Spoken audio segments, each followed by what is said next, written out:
Hi ಮಕ್ಕಳೇ, ಈಗ ನಾವು ಧಾತುಗಳು, ಸಂಯುಕ್ತ ವಸ್ತುಗಳು ಮತ್ತು ಮಿಶ್ರಣಗಳ ಬಗ್ಗೆ ತಿಳಿದುಕೊಳ್ಳೋಣ. ನೀರು ಒಂದು ಸಂಯುಕ್ತ ವಸ್ತು. ಇದು ಮೂಲ ವಸ್ತುವಲ್ಲ ಎಂಬುದನ್ನು ನಿರೂಪಿಸಲು 2 ಉದಾಹರಣೆಗಳನ್ನು ಕೊಡಿ.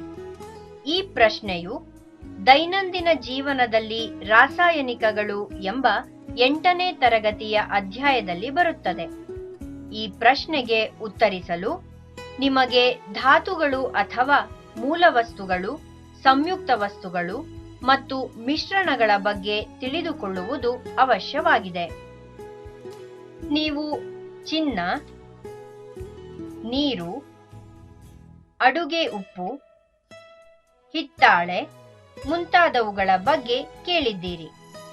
ಅವುಗಳನ್ನು ನಾವು ವಿವಿಧ ಗುಂಪುಗಳಾಗಿ ಮಾಡಿದಾಗ ಅವು ಬೇರೆ ಬೇರೆಯಾಗಿವೆ ಎಂಬುದು ನಮಗೆ ಸುಲಭವಾಗಿ ಅರ್ಥವಾಗುತ್ತದೆ.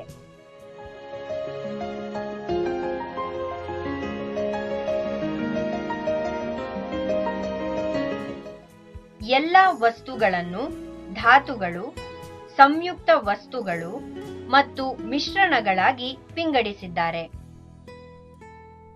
ಈಗ ನಾವು ಧಾತುಗಳ ಅಥವಾ ಮೂಲ ವಸ್ತುಗಳ ಬಗ್ಗೆ ತಿಳಿಯೋಣ. ಒಂದು ಚಿನ್ನದ ನಾಣ್ಯವನ್ನು ಪರಿಗಣಿಸಿ. ಇದು ಅನೇಕ ಸಣ್ಣ ಪರಮಾಣುಗಳಿಂದ ಮಾಡಲ್ಪಟ್ಟಿದೆ. ಚಿನ್ನದಲ್ಲಿರುವ ಎಲ್ಲ ಪರಮಾಣುಗಳು ಏಕರೀತಿಯದಾಗಿದೆ. ಆದ್ದರಿಂದ ಚಿನ್ನ ಒಂದು ಧಾತು ಅಥವಾ ಮೂಲ ವಸ್ತು. ಈಗ ಇನ್ನೊಂದು ಉದಾಹರಣೆಯನ್ನು ಪರಿಗಣಿಸಿ. ಅಲ್ಯೂಮಿನಿಯಂ ತಟ್ಟೆಯನ್ನು ತೆಗೆದುಕೊಳ್ಳಿ. ಅದರಲ್ಲಿರುವ ಎಲ್ಲ ಪರಮಾಣುಗಳು ಒಂದೇ ರೀತಿಯ ಅಲ್ಯೂಮಿನಿಯಂ ಪರಮಾಣುಗಳಿಂದ ಆಗಿವೆ. ಆದ್ದರಿಂದ ನಾವೇನು ತೀರ್ಮಾನಿಸಬಹುದು? ಹೌದು, ಅಲ್ಯೂಮಿನಿಯಂ ಕೂಡ ಒಂದು ಧಾತು.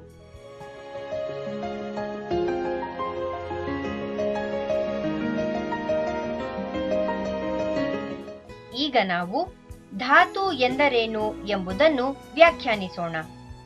ಧಾತುವು ಒಂದು ಸರಳ ವಸ್ತುವಾಗಿದ್ದು ಒಂದೇ ರೀತಿಯ ಪರಮಾಣುಗಳಿಂದ ಕೂಡಿದೆ. ಇದನ್ನು ನಿಮ್ಮ ಪುಸ್ತಕದಲ್ಲಿ ಬರೆದುಕೊಳ್ಳಿ.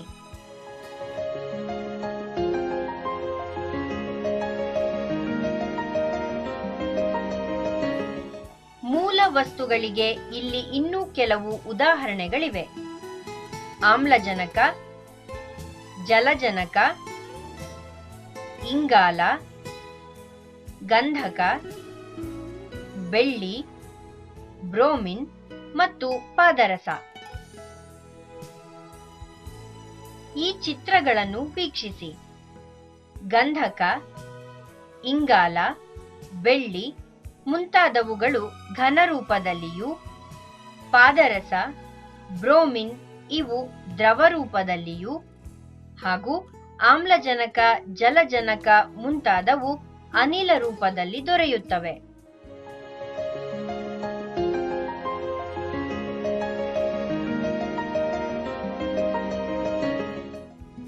ಈಗ ನೀವೇ ಆವಿಷ್ಕರಿಸುವ ಸಮಯ. ತಾಮ್ರದ ತಂತಿ, ಚಿನ್ನದ ನಾಣ್ಯ, ಬೆಳ್ಳಿ ವಿಗ್ರಹ, ಸಿಮೆಂಟ್ ಇಟ್ಟಿಗೆ, ಪಿಂಗಾಣಿ ಬಟ್ಟಲು, ಕಬ್ಬಿಣದ ಸಲಾಕೆ, ಪ್ಲಾಸ್ಟಿಕ್ ಶೀಶೆ ಇವುಗಳಲ್ಲಿ ಯಾವುದು ಒಂದೇ ಬಗೆಯ ಪರಮಾಣುಗಳಿಂದ ಕೂಡಿದೆ?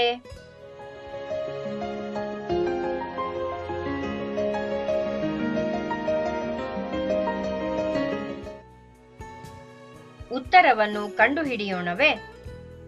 ಮೊದಲು ತಾಮ್ರದ ತಂತಿಯನ್ನು ತೆಗೆದುಕೊಳ್ಳೋಣ. ಇದು ತಾಮ್ರದ ಪರಮಾಣುಗಳಿಂದ ಮಾಡಿದೆ. ಆದ್ದರಿಂದ ಇದು ಒಂದು ಮೂಲ ವಸ್ತು. ಸರಿ, ಹಾಗಾದರೆ ಪಿಂಗಾಣಿ ಬಟ್ಟಲು? ಹೌದು, ಇದು ಅನೇಕ ಬೇರೆ ಬೇರೆ ಪರಮಾಣುಗಳನ್ನು ಸೇರಿಸಿ ಕೃತಕವಾಗಿ ತಯಾರಿಸಿದ ಪಾತ್ರೆ. ಆದ್ದರಿಂದ ಈ ಪಿಂಗಾಣಿ ಬಟ್ಟಲು ಒಂದು ಮೂಲ ವಸ್ತುವಲ್ಲ. ಇದೇ ರೀತಿ ಯೋಚಿಸಿ ಗುಂಪು ಮಾಡಿ.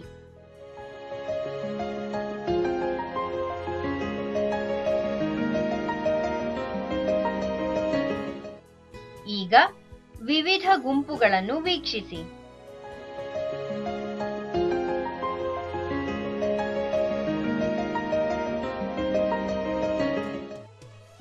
ಆವರ್ತ ಕೋಷ್ಟಕವನ್ನು ಗಮನಿಸಿ. ಇಲ್ಲಿ ಧಾತುಗಳನ್ನು ಜೋಡಿಸಲಾಗಿದೆ.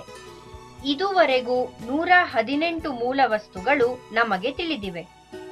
ಧಾತುಗಳ ಹೆಸರುಗಳನ್ನು ಅವುಗಳ ಸಂಕೇತಗಳನ್ನು ಉಪಯೋಗಿಸಿ ಸಂಕ್ಷಿಪ್ತವಾಗಿ ಬರೆದಿರುವುದನ್ನು ಗಮನಿಸಿ. ಈಗ ನಾವು ಮೂಲ ವಸ್ತುಗಳಿಗೆ ಹೇಗೆ ಸಂಕೇತವನ್ನು ನೀಡುವರು ಎಂಬುದರ ಬಗ್ಗೆ ತಿಳಿದುಕೊಳ್ಳೋಣ. ಕೆಲವು ಧಾತುಗಳನ್ನು ರಾಸಾಯನಿಕವಾಗಿ ಹೆಸರಿಸಲು ಅವುಗಳ ಇಂಗ್ಲಿಷ್ ಹೆಸರಿನ ಮೊದಲ ಅಕ್ಷರದ ಮೂಲಕ ಸೂಚಿಸಲಾಗುವುದು. ಉದಾಹರಣೆಗೆ, ಜಲಜನಕವನ್ನು ಆಂಗ್ಲ ಭಾಷೆಯಲ್ಲಿ ಹೈಡ್ರೋಜನ್ ಎನ್ನುತ್ತೇವೆ. ಆದ್ದರಿಂದ ಅದರ ಸಂಕೇತವನ್ನು H ಎಂದು ಬರೆಯುತ್ತೇವೆ. H ಎಂಬುದು ಜಲಜನಕದ ಪರಮಾಣುವಿನ ಸಂಕೇತವಾಗಿದೆ. ಈ ಸಂಕೇತಗಳು ಮೂಲ ವಸ್ತುವಿನ ಒಂದು ಪರಮಾಣುವನ್ನು ಸೂಚಿಸುತ್ತವೆ. ರಾಸಾಯನಿಕ ಧಾತುಗಳ ಹೆಸರುಗಳನ್ನು IUPAC ಅಥವಾ ಅಂತರರಾಷ್ಟ್ರೀಯ ಶುದ್ಧ ಮತ್ತು ಅನ್ವಯಿಕ ಸಂಸ್ಥೆಯಲ್ಲಿ ಅಂಗೀಕರಿಸಲಾಗಿದೆ.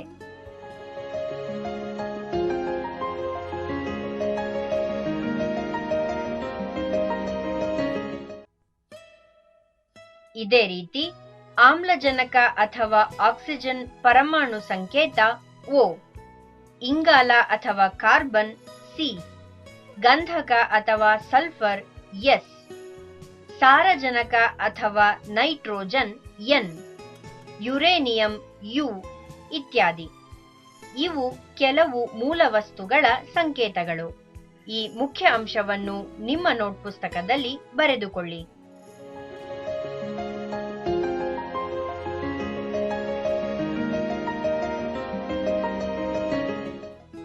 ಕೆಲವು ಸಾರಿ ಮೂಲ ವಸ್ತುವನ್ನು ಹೆಸರಿಸಲು ಅದರ ಆಂಗ್ಲ ಹೆಸರಿನ ಯಾವುದಾದರೂ 2 ಅಕ್ಷರಗಳನ್ನು ಬಳಸುತ್ತಾರೆ.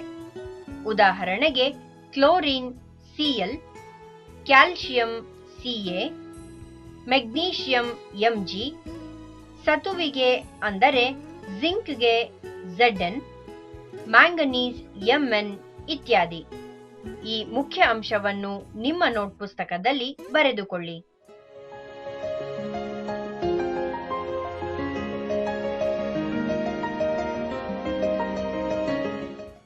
ಕೆಲವು ಸಂದರ್ಭದಲ್ಲಿ ಲ್ಯಾಟಿನ್ ಪದಗಳನ್ನು ಬಳಸಿ ಮೂಲ ವಸ್ತುಗಳನ್ನು ಹೆಸರಿಸುತ್ತಾರೆ. ಉದಾಹರಣೆಗೆ, ಸೋಡಿಯಂಗೆ ಲ್ಯಾಟಿನ್ ಭಾಷೆಯಲ್ಲಿ ನೇಟ್ರಿಯಂ ಎನ್ನುವರು. ಆದ್ದರಿಂದ ಇದರ ಸಂಕೇತ Na. ಪೊಟ್ಯಾಷಿಯಂ ಅನ್ನು ಕೇಲಿಯಂ ಎನ್ನುವರು. ಇದರ ಸಂಕೇತ K. ತಾಮ್ರವನ್ನು ಕ್ಯೂಪ್ರಮ್ ಎನ್ನುವರು. ಅದರ ಸಂಕೇತ Cu. ಕಬ್ಬಿಣವನ್ನು ಫೆರ್ರಮ್ ಎನ್ನುವರು. ಅದರ ಸಂಕೇತ Fe ಎಂದು. ಚಿನ್ನವನ್ನು ಆರಂ Au ಎಂದು ನಿರೂಪಿಸುವರು. ಇವು ಕೆಲವು ಧಾತುಗಳ ಲ್ಯಾಟಿನ್ ಹೆಸರುಗಳು ಮತ್ತು ಸಂಕೇತಗಳಾಗಿವೆ. ಇದನ್ನು ಸಹ ನಿಮ್ಮ ಪುಸ್ತಕದಲ್ಲಿ ಬರೆದುಕೊಳ್ಳಿ.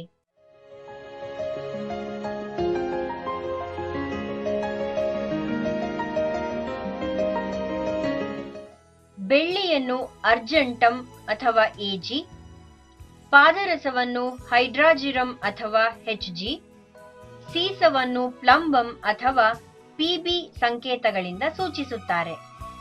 ಈ ಲ್ಯಾಟಿನ್ ಹೆಸರುಗಳು ಮತ್ತು ಸಂಕೇತಗಳನ್ನು ಟಿಪ್ಪಣಿ ಮಾಡಿಕೊಳ್ಳಿ.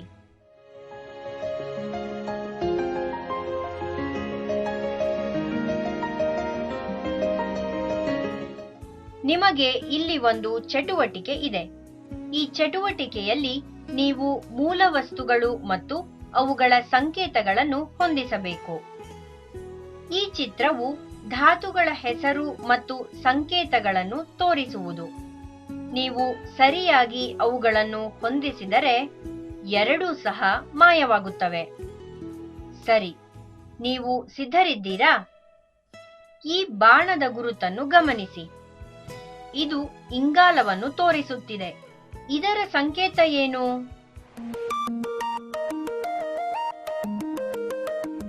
ಅದು ಸಿ, ಹೌದೇ?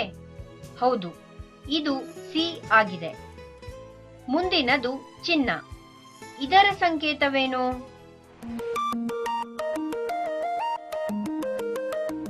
ಅದು ಯು ಆಗಿದೆಯೇ? ಇಲ್ಲ, ಇದು ತಪ್ಪು. ಹಾಗಾದರೆ ಸರಿಯಾದ ಉತ್ತರವೇನು? ಅದು ಎಯು, ಏಕೆಂದರೆ ಇದರ ಲ್ಯಾಟಿನ್ ಹೆಸರು ಆರಂ. ಈಗ ಎನ್ಎ, ಇದು ಯಾವ ಧಾತುವಿನ ಚಿಹ್ನೆ?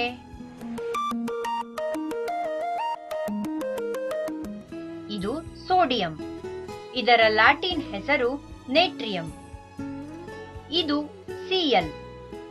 ಇದರ ಹೆಸರು ಏನಿರಬಹುದು? ಇದು ಕ್ಯಾಲ್ಸಿಯಂ, ಹೌದೇ?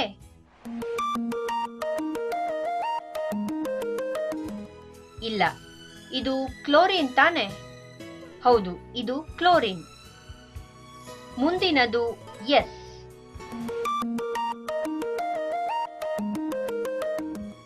ಇದು ಗಂಧಕ. ಮುಂದಿನದು ಯು. ಯು ಸಂಕೇತದ ಮೂಲವಸ್ತು ಯಾವುದು?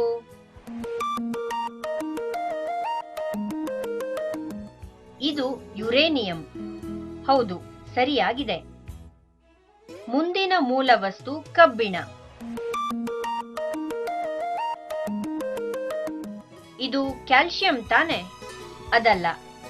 ಹಾಗಾದರೆ ಅದು ಕಬ್ಬಿಣ ಅಥವಾ Fe ಆಗಿರಬಹುದು. ಈಗ ಪರೀಕ್ಷಿಸೋಣವೇ? ಹೌದು, ಅದು ಸರಿಯಾಗಿದೆ. ಕೊನೆಯದು ಕ್ಯಾಲ್ಸಿಯಂ. ಅದರ ಸಂಕೇತ Ca. ನೀವು ಈ ಆಟವನ್ನು ಆನಂದಿಸಿದ್ದೀರಾ? ನೀವು ಇದನ್ನು ಫ್ಲಾಶ್ ಕಾರ್ಡ್ಸ್ ಉಪಯೋಗಿಸಿ ಸಹ ಆಟವಾಡಬಹುದು. ಮತ್ತೊಮ್ಮೆ ಉತ್ತರಗಳು ಇಲ್ಲಿವೆ. ನಿಮ್ಮ ಅನುಕೂಲಕ್ಕೋಸ್ಕರ ಒಂದೇ ರೀತಿಯ ಬಣ್ಣಗಳನ್ನು ಹಾಕಲಾಗಿದೆ.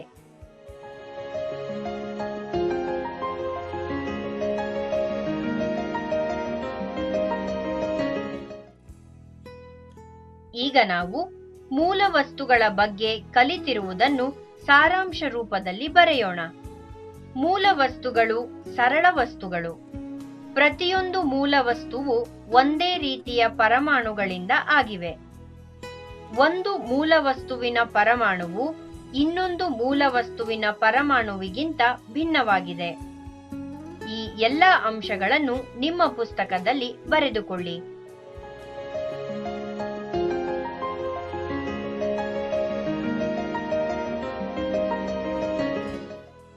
ಈಗ ನಾವು ಸಂಯುಕ್ತ ವಸ್ತುಗಳ ಬಗ್ಗೆ ತಿಳಿದುಕೊಳ್ಳೋಣ. ಇಲ್ಲಿರುವ ಈ ದೃಶ್ಯವನ್ನು ನೋಡಿ. ಒಂದು ಆಮ್ಲಜನಕದ ಪರಮಾಣುವು ಎರಡು ಜಲಜನಕದ ಪರಮಾಣುವಿನೊಂದಿಗೆ ವರ್ತಿಸಿ ಸಂಯುಕ್ತ ವಸ್ತು ನೀರನ್ನು ಉತ್ಪತ್ತಿ ಮಾಡುತ್ತದೆ.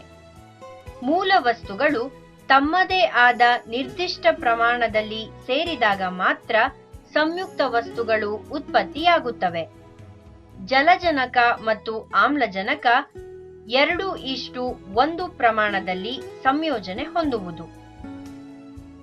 ಅದೇ ರೀತಿ ಒಂದು ಇಂಗಾಲದ ಪರಮಾಣು 2 ಆಮ್ಲಜನಕದ ಪರಮಾಣುವಿನೊಂದಿಗೆ ಸಂಯೋಗ ಹೊಂದಿ ಇಂಗಾಲದ ಡೈಆಕ್ಸೈಡ್ ಅನ್ನು ಕೊಡುತ್ತದೆ. ಇಂಗಾಲದ ಡೈಆಕ್ಸೈಡ್ 1:2 ಪ್ರಮಾಣದಲ್ಲಿ ಸಂಯೋಗ ಹೊಂದುವುದು. ಇದನ್ನು ನೆನಪಿನಲ್ಲಿಟ್ಟುಕೊಳ್ಳಿ.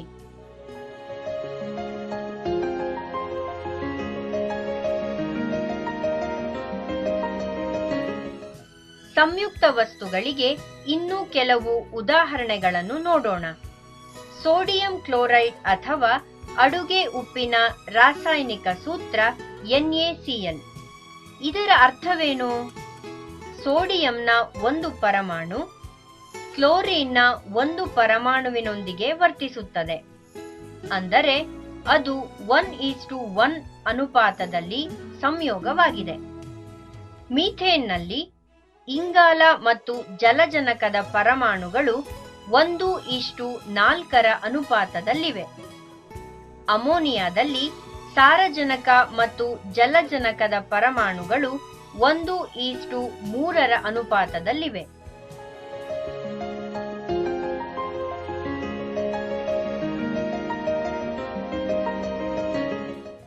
ಈಗ ನಾವು ಇನ್ನು ಹಲವು ಸಂಯುಕ್ತ ವಸ್ತುಗಳು ಮತ್ತು ಅವುಗಳ ಸಂಯೋಜನೆಯನ್ನು ತಿಳಿದುಕೊಳ್ಳೋಣ.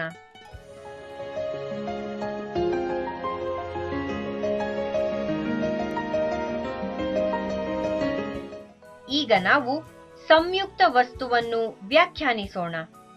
ಬೇರೆ ಬೇರೆ ರೀತಿಯ ಧಾತುಗಳು ನಿಗದಿತ ಪ್ರಮಾಣದಲ್ಲಿ ರಾಸಾಯನಿಕವಾಗಿ ಸಂಯೋಗ ಹೊಂದಿ ಅಲ್ಲಿ ಉತ್ಪತ್ತಿಯಾಗುವ ವಸ್ತುಗಳಿಗೆ ಸಂಯುಕ್ತ ವಸ್ತುಗಳು ಎನ್ನುವರು.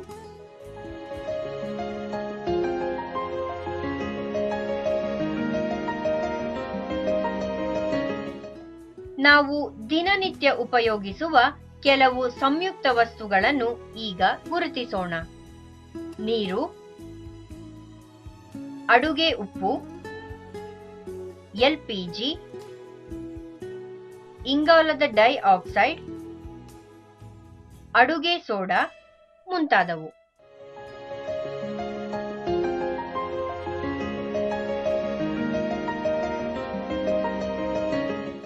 ಈಗ ನಿಮ್ಮ ಗ್ರಹಿಕೆಯನ್ನು ಪರೀಕ್ಷಿಸುವ ಸಮಯ.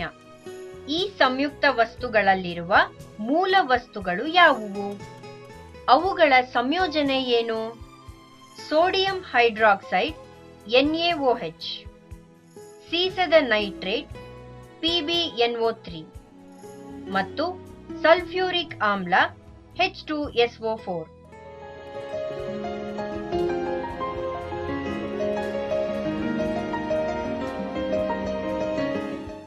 ಉತ್ತರ NaOH. ಇದರಲ್ಲಿರುವ ಮೂಲ ವಸ್ತುಗಳು ಸೋಡಿಯಂ, ಆಮ್ಲಜನಕ ಮತ್ತು ಜಲಜನಕ. ಇವು 1:1:1 ಅನುಪಾತದಲ್ಲಿ ಸಂಯೋಜನೆ ಹೊಂದಿದೆ. ಈಗ PbNO3. ಇದರಲ್ಲಿ ಸೀಸ, ಸಾರಜನಕ ಮತ್ತು ಆಮ್ಲಜನಕದ 1:1:3 ಮತ್ತು ಕೊನೆಯದಾಗಿ ಸಲ್ಫ್ಯೂರಿಕ್ ಆಮ್ಲ H2SO4. ಇದರಲ್ಲಿ ಜಲಜನಕ, ಗಂಧಕ ಮತ್ತು ಆಮ್ಲಜನಕಗಳು 2:1:4 ಅನುಪಾತದಲ್ಲಿವೆ.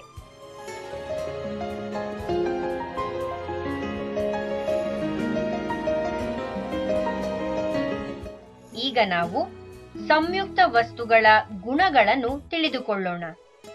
ನೀರನ್ನು ಪರಿಶೀಲಿಸಿ. ಅದರಲ್ಲಿ ಜಲಜನಕ ಮತ್ತು ಆಮ್ಲಜನಕ ಇವೆ. ಎರಡೂ ಸಹ ಅನಿಲ ರೂಪದಲ್ಲಿರುತ್ತವೆ. ಜಲಜನಕವು ಗಾಳಿಯಲ್ಲಿ ಉರಿಯುತ್ತದೆ. ಆಮ್ಲಜನಕವು ವಸ್ತುಗಳಿಗೆ ಉರಿಯಲು ಸಹಾಯ ಮಾಡುತ್ತದೆ. ಆಶ್ಚರ್ಯ ಏನೆಂದರೆ ನೀರು ದ್ರವವಾಗಿದ್ದು ಉರಿಯಲು ಸಹಾಯ ಮಾಡುವುದಿಲ್ಲ. ಅಂದರೆ ಸಂಯುಕ್ತ ವಸ್ತುವಿನ ಗುಣಗಳಿಗೂ ಮತ್ತು ಅದರ ಮೂಲ ಘಟಕ ವಸ್ತುಗಳ ಗುಣಗಳಿಗೂ ವ್ಯತ್ಯಾಸವಿರುತ್ತದೆ.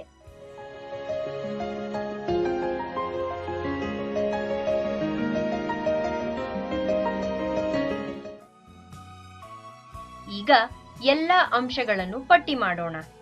ಸಂಯುಕ್ತ ವಸ್ತುಗಳು 2 ಅಥವಾ ಹೆಚ್ಚು ಮೂಲ ವಸ್ತುಗಳಿಂದ ಆಗಿವೆ. ಸಂಯುಕ್ತ ವಸ್ತುವಿನಲ್ಲಿರುವ ಮೂಲ ವಸ್ತುಗಳು ನಿಶ್ಚಿತ ಅನುಪಾತದಲ್ಲಿರುತ್ತವೆ. ಸಂಯುಕ್ತ ವಸ್ತುಗಳ ಗುಣಗಳು ಅವುಗಳ ಮೂಲ ಘಟಕ ವಸ್ತುಗಳ ಗುಣಗಳಿಗಿಂತ ಬೇರೆ ಬೇರೆ ಆಗಿರುತ್ತವೆ. ಈ ಎಲ್ಲ ಅಂಶಗಳನ್ನು ನಿಮ್ಮ ನೋಟ್ ಪುಸ್ತಕದಲ್ಲಿ ಬರೆದುಕೊಳ್ಳಿ.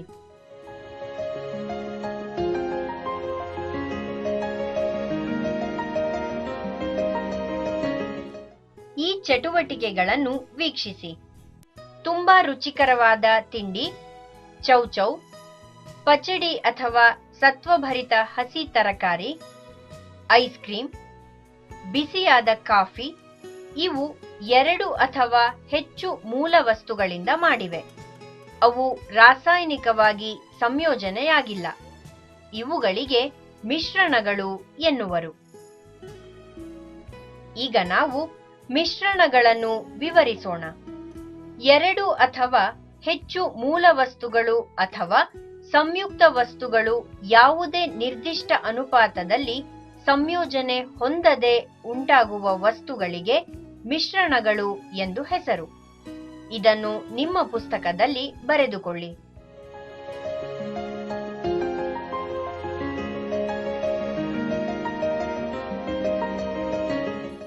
ಇಲ್ಲೊಂದು ಸಮಸ್ಯೆ ಇದೆ. ನೀವೇ ಆವಿಷ್ಕರಿಸಿ. ದಿನನಿತ್ಯದಲ್ಲಿ ಕಂಡುಬರುವ ಕೆಲವು ಸಂಯುಕ್ತಗಳನ್ನು ಹೆಸರಿಸಿ.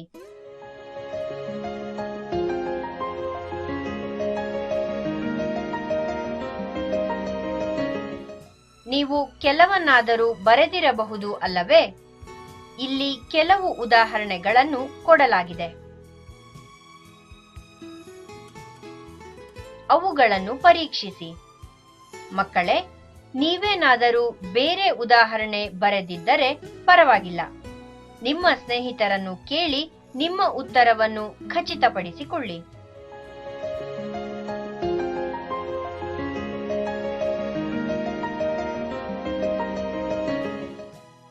ಮಿಶ್ರಣಗಳಲ್ಲಿ ಎರಡು ವಿಧ: ಸಮಾಂಗೀಯ ಮಿಶ್ರಣ ಮತ್ತು ವಿಷಮಾಂಗೀಯ ಮಿಶ್ರಣ.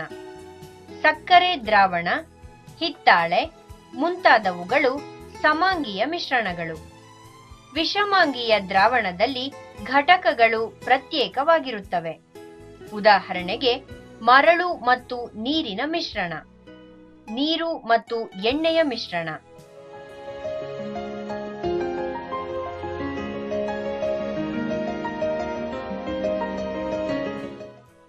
ನೀವು ಮಿಶ್ರಣಗಳು ಮತ್ತು ಸಂಯುಕ್ತ ವಸ್ತುಗಳ ಬಗ್ಗೆ ತಿಳಿದಿದ್ದೀರಿ.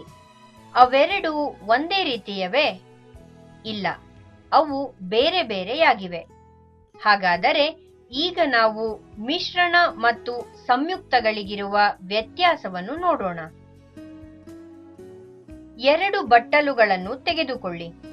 ಒಂದರಲ್ಲಿ ಕಬ್ಬಿಣದ ಚೂರುಗಳನ್ನು ಹಾಗೂ ಮತ್ತೊಂದರಲ್ಲಿ ಗಂಧಕದ ಪುಡಿಯನ್ನು ಹಾಕಿರಿ. ಕಬ್ಬಿಣದ ಚೂರುಗಳು ಆಯಸ್ಕಾಂತದಿಂದ ಆಕರ್ಷಿಸುತ್ತವೆ ಎಂಬುದು ನಮಗೆ ಗೊತ್ತು. ಪರೀಕ್ಷಿಸಿ. ಹೌದು, ಕಬ್ಬಿಣದ ಚೂರುಗಳು ಕಾಂತದ ಕಡೆ ಆಕರ್ಷಿಸಲ್ಪಡುತ್ತವೆ. ಆದರೆ ಕಾಂತವು ಗಂಧಕದ ಪುಡಿಯನ್ನು ಆಕರ್ಷಿಸುವುದಿಲ್ಲ. ಈಗ ಕಬ್ಬಿಣದ ಚೂರುಗಳು ಮತ್ತು ಗಂಧಕದ ಪುಡಿಯನ್ನು ಬಟ್ಟಲಿನಲ್ಲಿ ಹಾಕಿರಿ. ಈಗ ಆಯಸ್ಕಾಂತವನ್ನು ಮಿಶ್ರಣದಲ್ಲಿಡಿ. ಕಬ್ಬಿಣದ ಚೂರುಗಳು ಆಕರ್ಷಿಸಲ್ಪಡುತ್ತವೆ, ಗಂಧಕ ಹಾಗೆಯೇ ಉಳಿಯುತ್ತದೆ. ಇದರ ಅರ್ಥವೇನು? ಮಿಶ್ರಣಗಳ ಗುಣಧರ್ಮವು ಅದರಲ್ಲಿರುವ ಘಟಕಗಳ ಗುಣಗಳನ್ನು ಅವಲಂಬಿಸಿರುತ್ತವೆ. ಈಗ ಮತ್ತೆ ಕಬ್ಬಿಣದ ಚೂರುಗಳು ಮತ್ತು ಗಂಧಕದ ಪುಡಿಯನ್ನು ಬಟ್ಟಲಿನಲ್ಲಿ ಹಾಕಿ ಕಾಯಿಸಿ. ಆಯಸ್ಕಾಂತವನ್ನು ಅದರ ಸಮೀಪಕ್ಕೆ ತಂದಾಗ ಕಬ್ಬಿಣದ ಚೂರುಗಳು ಆಕರ್ಷಿಸಲ್ಪಡುವುದಿಲ್ಲ, ಏಕೆಂದರೆ ಅವು ಗುಣಗಳನ್ನು ಕಳೆದುಕೊಳ್ಳುತ್ತವೆ. ಈ ವಸ್ತುವು ಒಂದು ಸಂಯುಕ್ತ ವಸ್ತು. ಇದರ ಗುಣವು ಘಟಕಗಳ ಗುಣಗಳಿಗಿಂತ ಭಿನ್ನವಾಗಿರುತ್ತದೆ.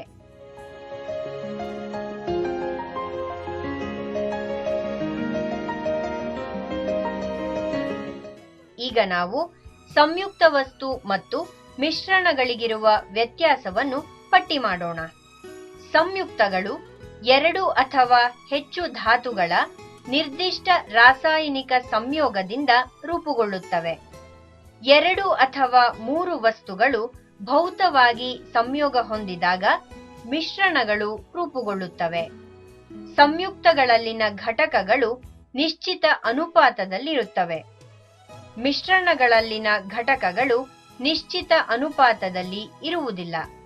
ಈ ವ್ಯತ್ಯಾಸಗಳನ್ನು ಬರೆದುಕೊಳ್ಳಿ.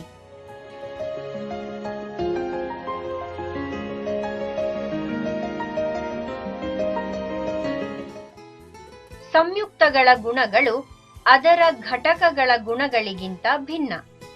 ಮಿಶ್ರಣಗಳ ಗುಣಗಳು ಅವುಗಳ ಘಟಕಗಳನ್ನು ಅವಲಂಬಿಸಿದೆ. ಸಂಯುಕ್ತಗಳನ್ನು ಸರಳ ಭೌತ ವಿಧಾನದಿಂದ ಬೇರ್ಪಡಿಸಲು ಸಾಧ್ಯವಿಲ್ಲ. ಮಿಶ್ರಣಗಳನ್ನು ಸರಳ ವಿಧಾನಗಳಿಂದ ಬೇರ್ಪಡಿಸಬಹುದು. ಈ ಅಂಶಗಳನ್ನು ನಿಮ್ಮ ಪುಸ್ತಕದಲ್ಲಿ ಬರೆದುಕೊಳ್ಳಿ.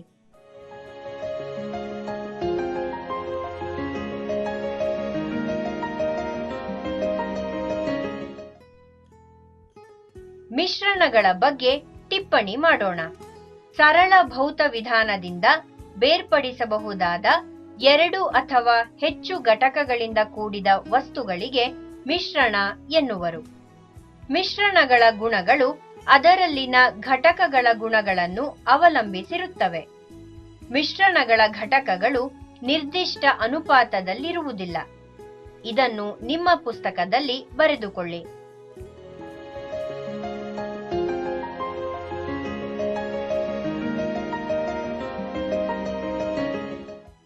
ಈಗ ನಿಮ್ಮ ಗ್ರಹಿಕೆಯನ್ನು ಪರೀಕ್ಷಿಸೋಣವೇ?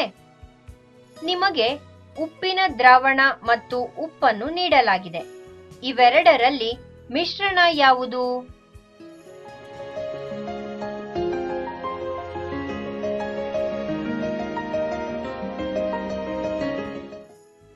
ಉತ್ತರ: ಉಪ್ಪಿನ ದ್ರಾವಣವು ಮಿಶ್ರಣವಾಗಿದೆ.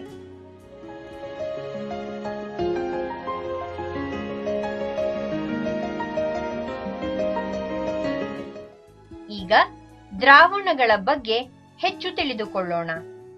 ಇಲ್ಲೊಂದು ಚಟುವಟಿಕೆ ಇದೆ. ಒಂದು ಪಾರದರ್ಶಕ ಗಾಜಿನ ಲೋಟವನ್ನು ತೆಗೆದುಕೊಳ್ಳಿ. ಅದಕ್ಕೆ ಸ್ವಲ್ಪ ನೀರನ್ನು ಹಾಕಿ. ಅದರಲ್ಲಿ ಉಪ್ಪು ಸೇರಿಸಿ ಚೆನ್ನಾಗಿ ಕಲಕಿ. ನೀವೇನು ಗಮನಿಸಿದಿರಿ? ಉಪ್ಪು ನೀರಿನಲ್ಲಿ ಕರಗಿದೆ. ಉಪ್ಪಿನ ಕಣಗಳನ್ನು ನೀವು ನೋಡಲು ಸಾಧ್ಯವಿಲ್ಲ. ಇದು ಒಂದು ಸಮಾಂಗೀಯ ಮಿಶ್ರಣ. ಇದರಲ್ಲಿ ಕರಗಿರುವ ವಸ್ತುವಿಗೆ ದ್ರಾವ್ಯ ಎಂದು ಮತ್ತು ಕರಗಿಸಿಕೊಂಡಿರುವ ವಸ್ತುವಿಗೆ ದ್ರಾವಕ ಎಂದು ಹೆಸರು.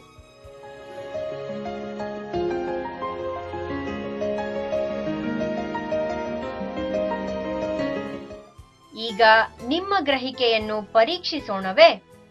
ಸಕ್ಕರೆಯ ದ್ರಾವಣದಲ್ಲಿ ದ್ರಾವ್ಯ ಮತ್ತು ದ್ರಾವಕವನ್ನು ಗುರುತಿಸಿ.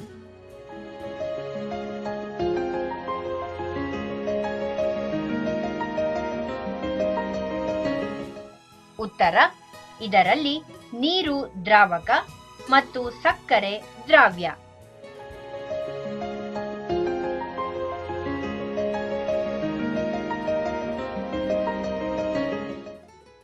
ದ್ರಾವಕಕ್ಕೆ ಹೆಚ್ಚು ಹೆಚ್ಚು ದ್ರಾವ್ಯವನ್ನು ಸೇರಿಸಿದಾಗ ಏನಾಗುತ್ತದೆ ನೋಡೋಣ. ಇಲ್ಲೊಂದು ಪ್ರಯೋಗ. ಒಂದು ಲೋಟದಲ್ಲಿ ನೀರನ್ನು ತೆಗೆದುಕೊಳ್ಳಿ. ಅದಕ್ಕೆ 1 ಚಮಚ ಉಪ್ಪು ಸೇರಿಸಿ. ಅದನ್ನು ಚೆನ್ನಾಗಿ ಕಲಕಿ. ಉಪ್ಪು ನೀರಿನಲ್ಲಿ ಕರಗುತ್ತದೆ.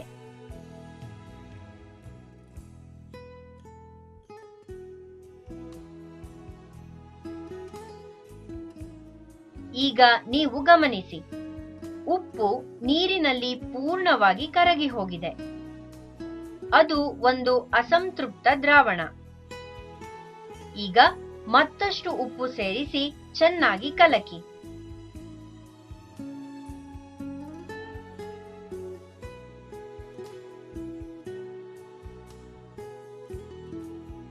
ಸ್ವಲ್ಪ ಭಾಗ ಉಪ್ಪು ಕರಗದೆ ಉಳಿದುಕೊಂಡಿದೆ. ಇಂತಹ ದ್ರಾವಣಗಳನ್ನು ಸಂತೃಪ್ತ ದ್ರಾವಣ ಎನ್ನುವರು. ಈಗ ಇದೇ ಪ್ರಯೋಗವನ್ನು ಸಕ್ಕರೆ ಉಪಯೋಗಿಸಿ ಪ್ರಯತ್ನಿಸೋಣ. ಅರ್ಧ ಲೋಟ ನೀರಿಗೆ 1 ಚಮಚ ಸಕ್ಕರೆಯನ್ನು ಸೇರಿಸಿ. ಅದನ್ನು ಚೆನ್ನಾಗಿ ಕಲಕಿ. ಇದು ಸಂತೃಪ್ತ ದ್ರಾವಣವೇ ಅಥವಾ ಅಸಂತೃಪ್ತ ದ್ರಾವಣವೇ? ಹೌದು, ಇದು ಅಸಂತೃಪ್ತ ದ್ರಾವಣ. ಇದರಲ್ಲಿ ದ್ರಾವ್ಯವು ಪೂರ್ಣವಾಗಿ ಕರಗಿದೆ. ಈಗ ಇನ್ನೂ ಹೆಚ್ಚು ಸಕ್ಕರೆಯನ್ನು ಸೇರಿಸಿ ಚೆನ್ನಾಗಿ ಕಲಕಿ. ಈಗ ದ್ರಾವಣವನ್ನು ನೋಡಿ. ಇದರ ಬಗ್ಗೆ ನಿಮಗೇನು ಹೊಳೆಯಿತು?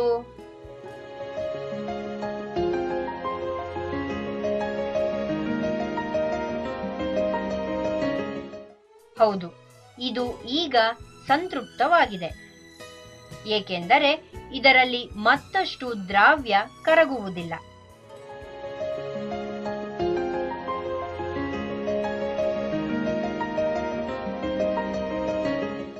ಈಗ ವ್ಯಾಖ್ಯಾನಿಸಿ. ಅತ್ಯಂತ ಹೆಚ್ಚು ದ್ರಾವ್ಯದ ಸಾರತೆಯನ್ನು ಹೊಂದಿರುವ ದ್ರಾವಣಕ್ಕೆ ಸಂತೃಪ್ತ ದ್ರಾವಣ ಎನ್ನುವರು. ಮತ್ತಷ್ಟು ದ್ರಾವ್ಯವನ್ನು ಕರಗಿಸಬಲ್ಲ ದ್ರಾವಣಕ್ಕೆ ಅಸಂತೃಪ್ತ ದ್ರಾವಣ ಎನ್ನುವರು. ಇದನ್ನು ನಿಮ್ಮ ಪುಸ್ತಕದಲ್ಲಿ ಬರೆದುಕೊಳ್ಳಿ.